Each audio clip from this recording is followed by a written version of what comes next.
les modes de consommation, les habitudes changent et aujourd'hui, on s'engage de plus en plus sur la voie de l'apéritif dînatoire qui devient vraiment le repas convivial. Alors, pas seulement des jeunes, mais beaucoup des jeunes, mais aussi finalement de tout le monde, toute une génération qui aime bien ce côté convivial où on ne prend plus vraiment le temps de faire de grands repas, c'est plus adapté à nos habitudes de vie, plus sédentaires aussi, bien. Du coup, l'apéritif dînatoire a vraiment le vent en poupe. Et l'apéritif dînatoire que je distingue du cocktail dînatoire. Et ce que je vais dire maintenant concerne vraiment l'apéritif dînatoire. Je ferai un podcast sans doute un jour sur le cocktail dînatoire. Mais là, au jour où j'enregistre, on est le 2 janvier. Je pense que l'abondance des cocktails et des gros repas, des gros moments festifs est derrière nous. On a envie de souffler un peu et un petit apéro dînatoire, ça peut faire du bien et être sympathique. Alors, j'ai pas mal de demandes à ce sujet-là sur les apéritifs dînatoires. Alors, les demandes sont à peu près les suivantes, sachant que la plupart du temps, c'est un peu de charcuterie et du fromage. Et l'apéritif dînatoire a rarement une partie sucrée, ou si c'est une partie sucrée, de toute façon, c'est plutôt une petite faim qui n'entre pas vraiment dans l'apéritif dînatoire. Alors, les demandes que j'ai, c'est souvent comment trouver un vin qui puisse aller avec la charcuterie et avec le fromage. Faut-il mettre plusieurs vins? Est-ce que, il y a aussi la question de l'intensité de la suite des plats? Est-ce qu'on commence par la, la charcuterie, on finit par le fromage? Voilà. Alors je vais essayer de répondre un petit peu assez rapidement, hein, parce que de toute façon, l'accord mets vin, je l'ai souvent dit, pardon de me répéter, c'est de la pure logique, hein. De base, c'est un peu de chimie, donc c'est de la pure logique. Et c'est un non-chimiste qui vous dit ça. Alors, la première chose, c'est qu'il faut considérer qu'il n'y a pas un apéritif dînatoire, toujours encore, je parle dans l'optique charcuterie, fromage, il n'y a pas un apéritif dînatoire qui soit semblable. C'est-à-dire que selon ce que vous allez mettre en charcuterie, selon ce que vous allez mettre en fromage, évidemment, la donne va changer, puisque ça va changer l'intensité des plats. J'ai fait, en ce début d'année, un podcast du sommelier sur l'intensité des plats et des vins et la nécessité d'avoir le même équilibre d'intensité entre les deux pour pouvoir imaginer un accord. Sinon, je le répète souvent, si l'un passe par-dessus l'autre, c'est une évidence, c'est pas la peine de chercher un accord. Alors, la première question à se poser, c'est quelle est l'intensité des charcuteries et des fromages que vous mettez? Bien sûr, si vous mettez un jambon de supermarché premier prix, ou si vous mettez une Copa Corse, si vous mettez un petit chèvre frais, ou si vous mettez un Munster, c'est pas du tout la même chose. On n'est pas du tout dans la même optique. Alors, la question, c'est regardez l'intensité de votre plateau apéritif avec une question en arrière-fond. Qu'est-ce que ça vous inspire du point de vue de votre mémoire gustative? J'insiste beaucoup là-dessus parce qu'en fait, on a en mémoire beaucoup plus d'informations qu'on ne le croit et on ne se fait pas suffisamment assez confiance là-dessus. Alors, selon vous, déjà, regardez votre plateau apéritif et dans quel ordre vous mettriez les choses. Vous savez, souvent, quand vous allez au restaurant, vous avez votre plateau de fromage et le serveur vous conseille d'aller dans un sens, dans un ordre pour les fromages. Et bien là, c'est pareil. Et puis d'ailleurs, vous-même, vous le faites un peu intuitivement, très souvent. Et bien là, c'est pareil. Dans quel ordre vous mettriez l'intensité des plats que vous avez? Ça, c'est la première chose. Enfin, des plats, des aliments que vous avez mis sur votre apéritif dînatoire. Ça, c'est la première chose. La deuxième chose qu'il faut prendre en compte, c'est que dans un apéritif dînatoire, très souvent, on picore et on va de l'un à l'autre. C'est-à-dire que on ne va pas suivre l'ordre que vous venez de classer. On va prendre un peu de jambon, un peu de fromage, on va revenir sur la copa, on va repartir sur un fromage plus fort. Bref, on ne fait pas tellement attention à ça, on picore, on discute. Donc c'est aussi la base finalement de la grande question de l'apéritif dînatoire. C'est qu'il ne faut pas chercher un accord mets et vin, mais distinguer mets, vin l'un en face de l'autre pour chaque mets, parce qu'on sait qu'on picore. Or, si on picore, on va aller dans le désordre des intensités. Et si on cherche à accorder chaque plat avec chaque vin, forcément, ça va être un mélange compliqué, voire impossible, parce que ça risque de faire un nombre de vins assez important.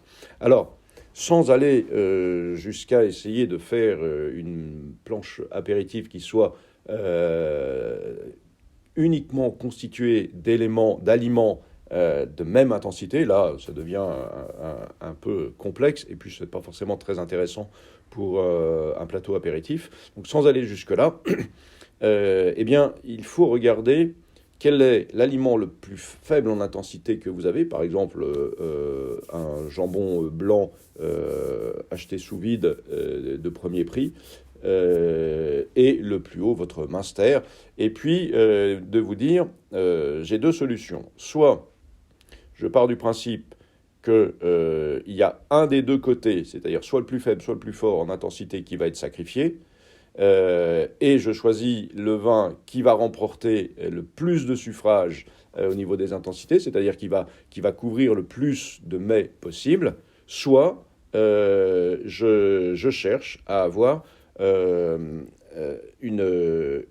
cote, alors pas mal taillée, mais la mieux taillée possible, qui va essayer d'aller sur l'ensemble. Alors, ceci étant dit, ça peut paraître complexe et compliqué sur une telle étendue possible de produits. Alors, si vous voulez vraiment faire un apéritif dînatoire accord mets et vin, là, il faut aller dans la subtilité et vraiment tenir compte des accords. Mais là, on est dans la dégustation, on n'est plus vraiment dans l'apéritif mets et vin. Parce qu'il faut garder le deuxième élément que je disais tout à l'heure, que je donnais tout à l'heure, c'est que l'apéritif dînatoire, on est là, on discute, on papote, on ne fait même pas forcément attention à ce qu'on picore. Donc l'accord mets et vin, son idée, c'est pas de sublimer l'un ou l'autre dans quelque chose de merveilleux, c'est d'avoir quelque chose qui ne soit pas désagréable, c'est-à-dire qu'on n'ait pas de mésalliance. Et c'est ça en fait la base. Autant dans un grand repas, on va chercher à trouver les plus belles alliances, autant dans un apéritif dînatoire comme ça, on va surtout chercher à ne pas avoir de mésalliance, c'est-à-dire des alliances qui en bouche vont être désagréables. Et pour ça, je vais vous donner deux, trois petits trucs. Alors, la première chose, pour ce genre de plat, c'est de prendre des vins qu'on appelle passe-partout. Mais ce n'est pas négatif, passe-partout. Au contraire, c'est un peu, on dit ça dans le milieu de la sommellerie, un peu nos bottes secrètes. Et dans ces vins-là, par exemple, vous avez les Beaujolais, vous avez la plupart des vins de Loire, vous avez les vins de Savoie, qui sont des vins intermédiaires, c'est-à-dire qu'ils ont assez de présence pour ne pas être cachés par les plats, assez de fraîcheur pour garder ce côté apéritif, c'est-à-dire que l'apéritif, ça doit mettre en appétit d'une manière générale. Un apéritif dînatoire, on n'en sort pas repu, presque à l'écœurement. Non, on a toujours ce petit côté où presque on en veut encore un peu plus, parce que ça met en appétit, ça émoustille les papilles, et voilà.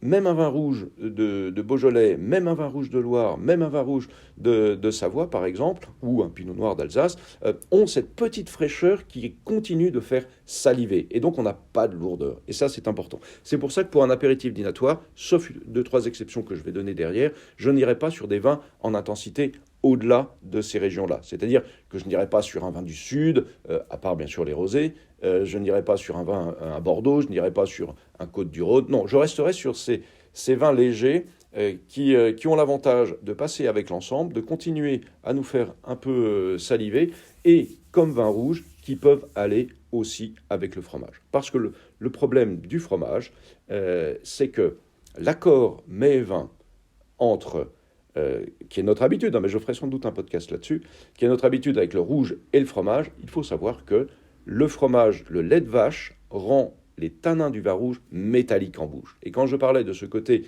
désagréable des mésalliances, on est en plein dedans. Alors, moins le vin va être tannique, comme justement toutes les régions que j'ai pu citer, parce qu'on utilise des cépages peu tanniques. Alors, avec une petite nuance pour les cabernets d'Anjou, où on peut avoir, et puis même les saumures, où on peut avoir des vins un peu plus tanniques, et qui iront donc mieux sur des copas corses, par exemple, des choses qui ont un peu plus de corps. Mais globalement, sinon les autres, avec des vins peu tanniques, on peut aller sur les fromages de vache. On n'aura pas ce côté désagréable. Et ils ne sont pas assez violents pour détruire un fromage de chèvre. Donc voilà, ces petits vins rouges-là, en intensité, j'entends, pas en qualité, ont ce côté très agréable, très facile de pouvoir combler l'ensemble du panel d'un plateau apéritif, charcuterie, fromage. Donc je répète, principalement les vins du Beaujolais. Alors, avec des nuances bien sûr, parce qu'il n'y a pas deux Beaujolais qui se ressemblent, surtout dans les 10 crus du Beaujolais. Les vins de Savoie, j'éviterais peut-être les vins du Jura, de Trousseau, Poulsard, qui eux sont peut-être un peu trop faibles pour le coup, mais tout dépend encore une fois de l'intensité de vos plats. Petits vins de Moselle ou d'Alsace, les vins de Loire, avec cette petite attention sur les Chinon, Saumur, qui sont donc sur des vins légèrement plus tanniques et qui iraient donc davantage, qui apprécieraient davantage une charcuterie qui ait de la présence, un jambon du Morvan, encore une fois, une Coppa Corse, de la charcuterie italienne, la charcuterie basque, par exemple, qui peut un peu tenir la route.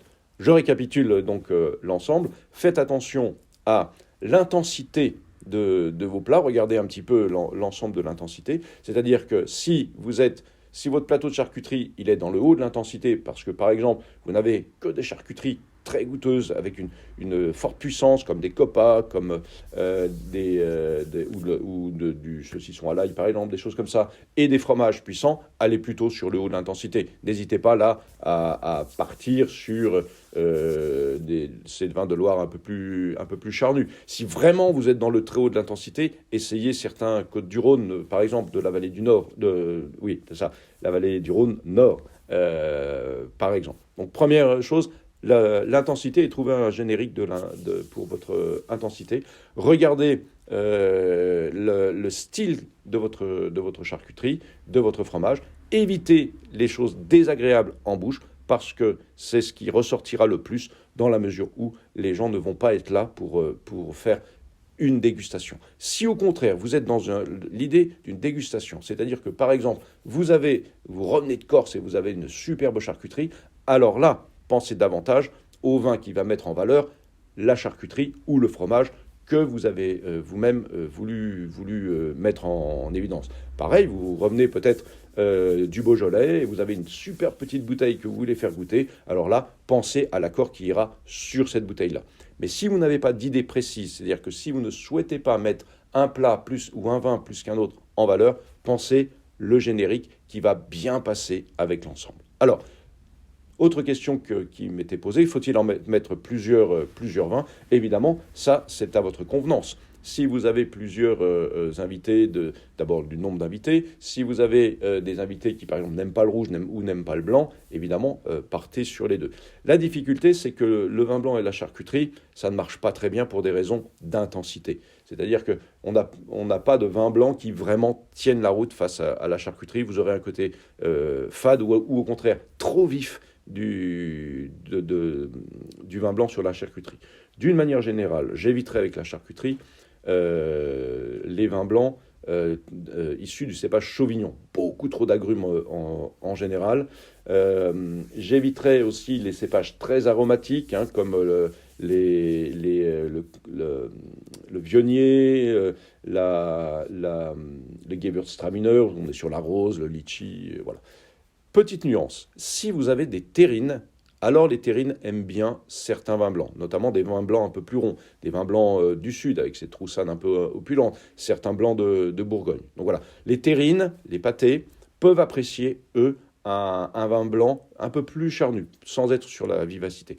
Bien sûr, si vous n'êtes pas sur un plateau de charcuterie, mais vous avez un peu de saumon, un peu de truite fumée, des huîtres ou des fruits de mer, alors là, c'est la règle de l'accord avec le poisson qui s'impose d'elle-même, je dirais.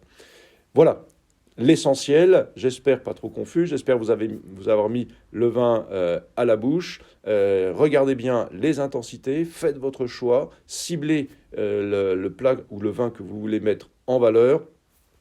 Ne cherchez pas à avoir une suite d'intensité dans le service, un vin blanc précédant un vin rouge, puisqu'on va picorer. Et pour cette raison, je rajoute une petite chose que j'avais oublié de vous dire, pour cette raison, si vous mettez plusieurs bouteilles, essayez de mettre des bouteilles de même intensité.